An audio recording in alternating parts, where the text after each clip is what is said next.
Manifestation is not just wishful thinking. It does require effort. It does require reps. It does require time. And it doesn't have to be hustly where you are depriving yourself.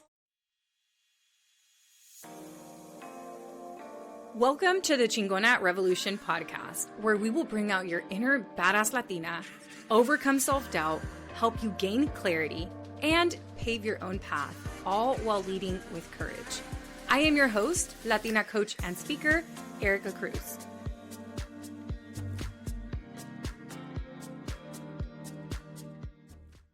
Hello. Welcome back to this week's episode of Chingona Revolution podcast. Today, I do not have a script. I do not have an outline.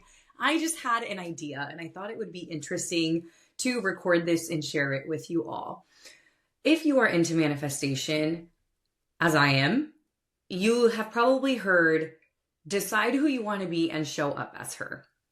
And while I think this is really good advice, I think there's a big misconception around manifestation. And this misconception is that things will come to you and it gets to be really soft and it gets to be really easy. And sometimes things do happen that way. Usually things happen that way after we've put in some effort.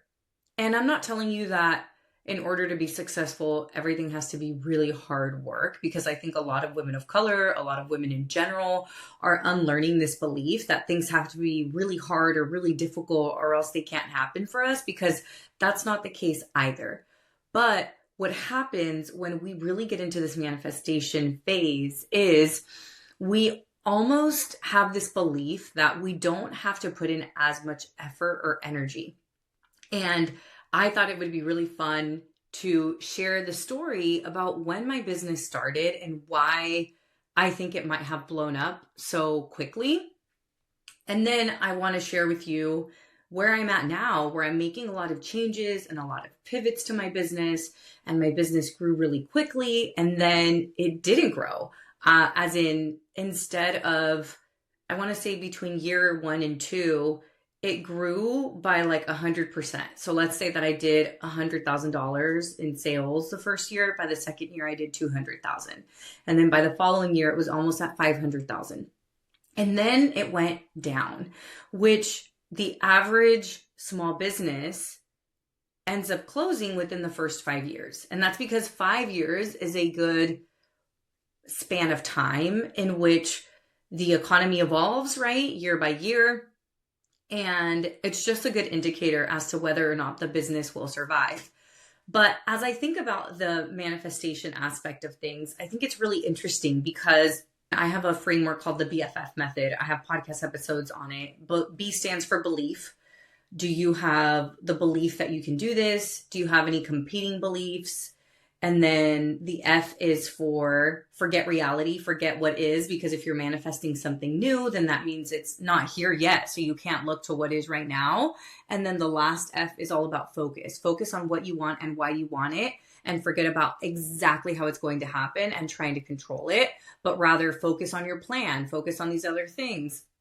And I actually think we'll come back to the BFF method, but it is really interesting because when I first started my business, I was doing a lot of work up front for it and putting in a lot of effort. And I think sometimes when we think of manifestation, we think it doesn't require a lot of effort.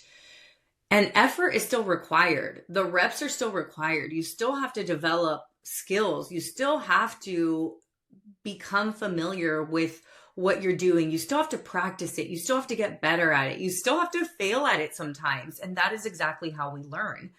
And when I was starting to create content at the end of 2020 and then took it way more seriously at the beginning of 2020, I was posting every single day, like twice a day. It wasn't like I was sitting there saying, oh man, I want a business, and then I wasn't doing anything.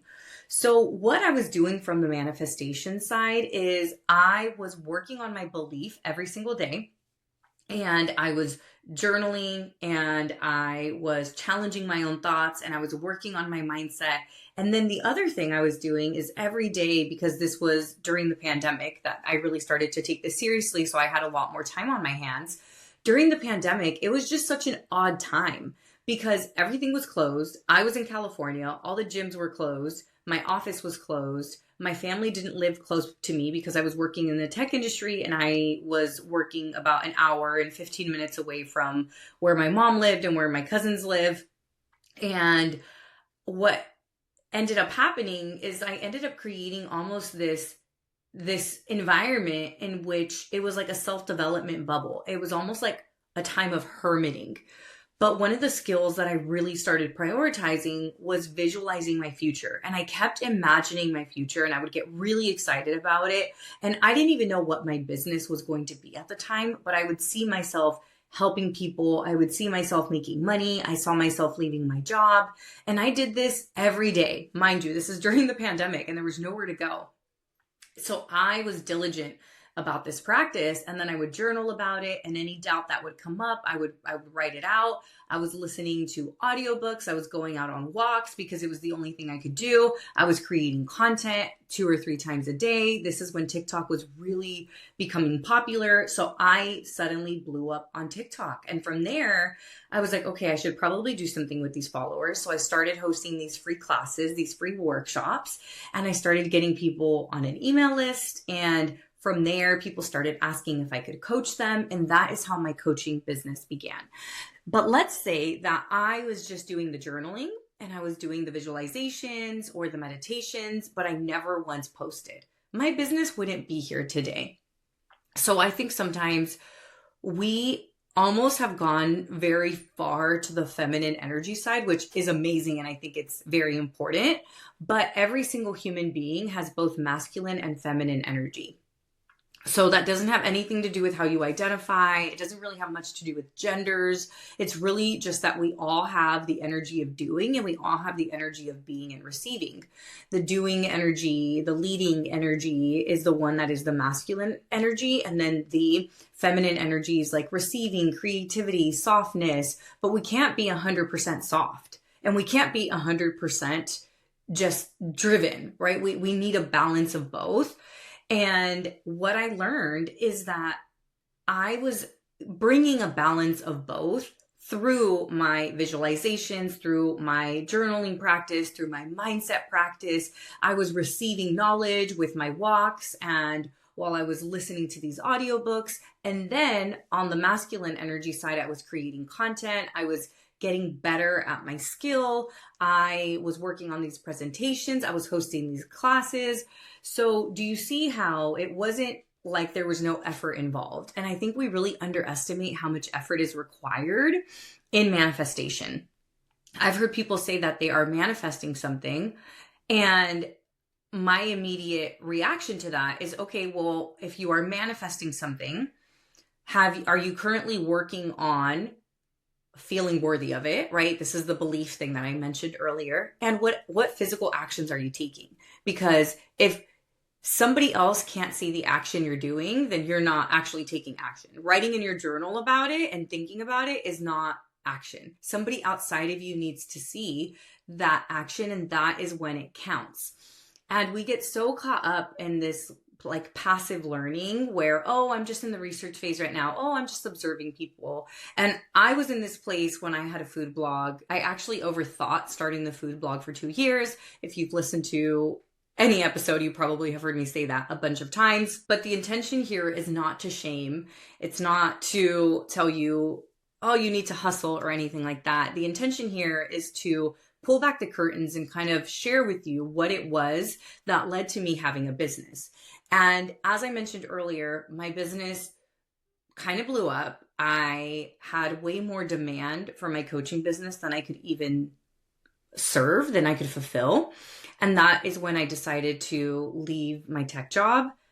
Thank the universe, whatever you believe in, thank God, thank Source for giving me that intuition and for me trusting that intuition to leave that tech job, because 6 months after I quit, everybody got laid off.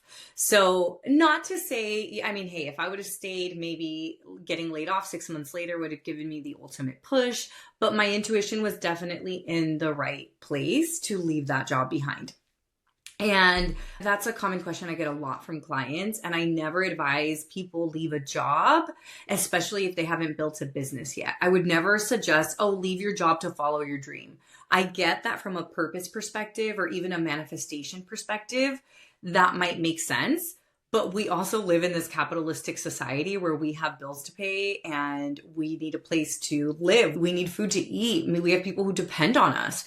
And what happens is that whenever you're like, I'm going all in on my dream, and then you completely ignore the fact that you have bills to pay, you put so much pressure on yourself. So the reason I don't suggest that is because your nervous system will freak the F out, and you are not going to be creative if you are in survival mode. You are going to be reactive. It's going to be very difficult for you to start a business. I highly recommend that people start while they currently have stability. So earlier I talked about how my business blew up and then it kind of took a dip.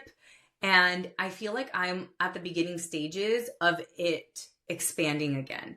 And the amount of effort and the amount of time that this is taking is a lot. And when I first started my program, Courage Driven Latina, which is my foundational program, it was first all about helping people find direction and find their purpose, which was exactly what people were struggling with during the pandemic. We all felt so lost.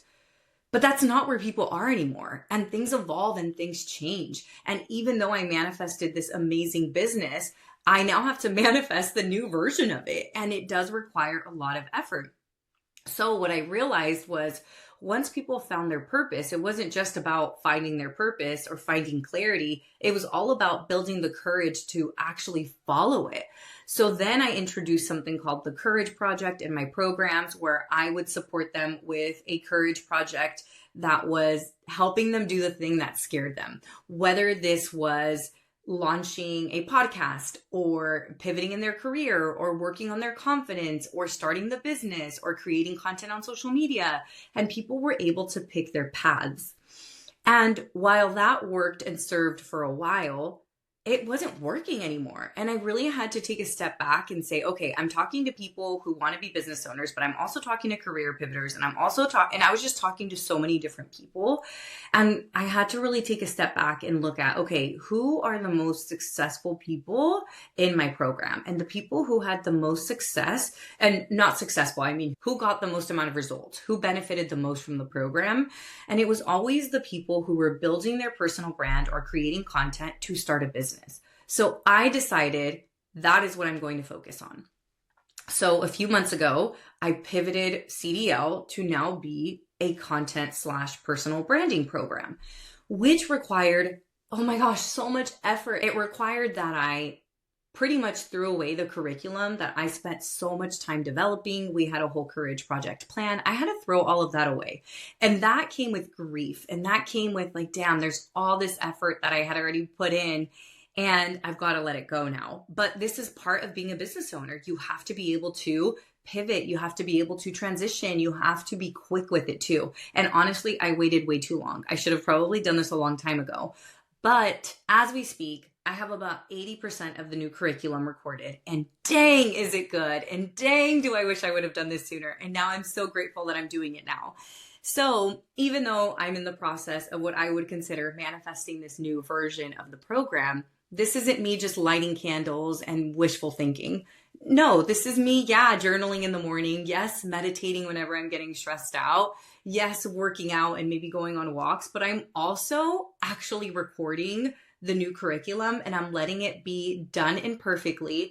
And I am just so excited about it because it has a framework that I know works because it has worked for me. And I think the difficult thing for me was that over the last couple of years, I've actually been losing followers because I started off as a creator and then I started a business. So then all I was doing was working on the business and not creating content as much anymore. So I was losing followers. And this year, I've probably gained over 15,000 followers. And I want to say like 12,000 of those happened within a 48-hour period.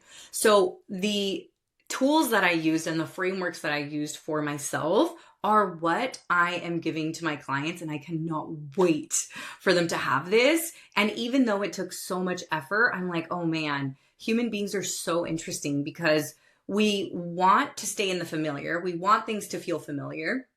And anything that feels uncertain or like change, we resist. But yet we are very unfulfilled if there's no challenge. And if something is too big of a challenge, then we feel very overwhelmed. But I feel like I'm in that stage now of, okay, I'm going through these changes and it is a lot of effort, but it's also possible for me. And it's challenging me to think bigger, to get my clients better results. And I already see my clients getting amazing results.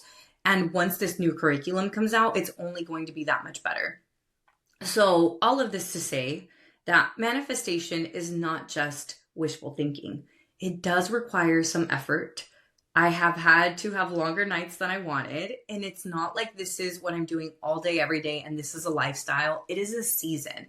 And I think that is what has supported me in navigating this, going through different seasons. I just wrapped up a season of enrolling in my mastermind. I'm now in the season of updating the curriculum for CDL. And then next, I'm updating the curriculum for Magnetic Mastermind. And then after this, I have some vacations coming up and I cannot wait for that. So as human beings, it's really easy for us to look at our current situation and think of it as a permanent situation. But where you are right now, if you are in a stressful or an overwhelmed moment, or even a happy moment, it's probably not going to last, and that's okay. And that's a good thing, right? Because it's human nature to go through cycles like this. We're constantly going through new realizations and new rebirths and new deaths of letting things go, just like I did for my curriculum. And that was pretty much all I wanted to share with you all, that manifestation is not just wishful thinking. It does require effort. It does require reps. It does require time.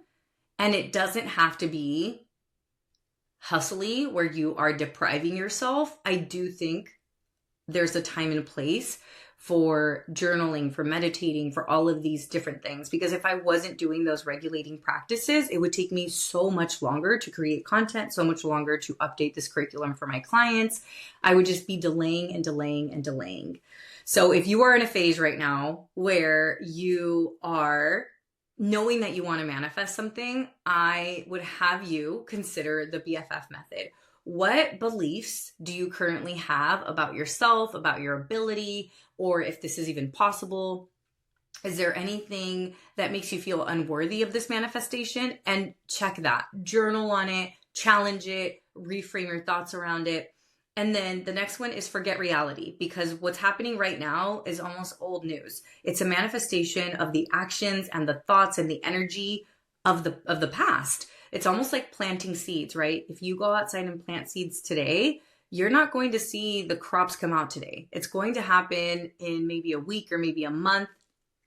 So keep that in mind. Forget what's happening right now, because it's not evidence of what's possible. It's just evidence of what has passed. And then last but not least is focus. Focus on what you want and what's in your control to do it. So if you know that you want to grow your personal brand, post the damn content. And then why do you want it? Get really clear on your why. Why is this important to you? And then don't focus on exactly how it's going to come. Don't try to create a plan with like, okay, I need 50,000 followers by the end of the week or else I don't deserve this manifestation. No. That is us trying to control, and us trying to control and manipulate is the fastest way to push away a manifestation. Because when I started my coaching business, it was because I was taking action. I was creating content. I was hosting these free workshops.